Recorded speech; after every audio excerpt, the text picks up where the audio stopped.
The secret to long-term training success isn't doing more, it's knowing when to pull back. So, what do I mean by this? Let's talk about one of the most misunderstood principles in training, and that's titrating work volume.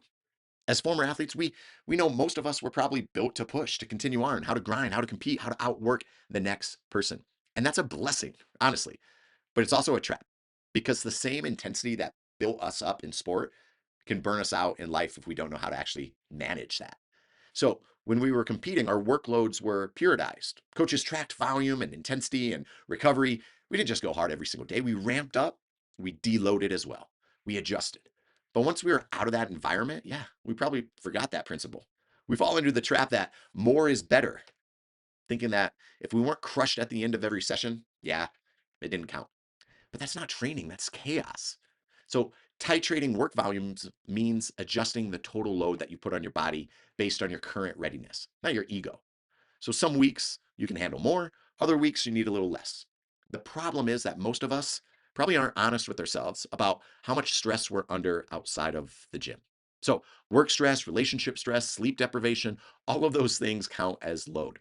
The body doesn't separate physical stress from emotional stress. Stress is stress. So how do we actually apply this in real world sense?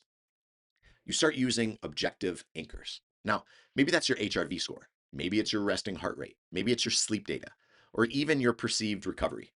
If your metrics are trending down, don't panic. Don't freak out. Just titrate down your training volume.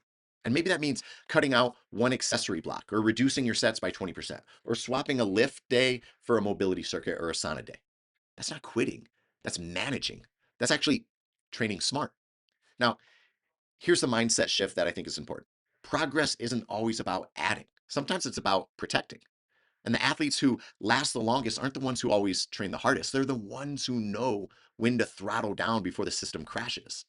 Now, this is the same principle I use with our teams here at Colorado.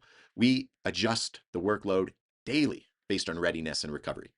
And that's exactly what we should do when we're out there in the real world as former athletes too. You can't expect your body to operate at collegiate intensity when living a full-time adult life, running a career, a family, a business, and everything in between. You have to auto-regulate. So think of titration like using a dimmer switch instead of an on-off switch. It's not all or nothing. It's about finding the right dose. You're not weak for pulling back. You're actually strategic. You're preserving your capacity for the long game.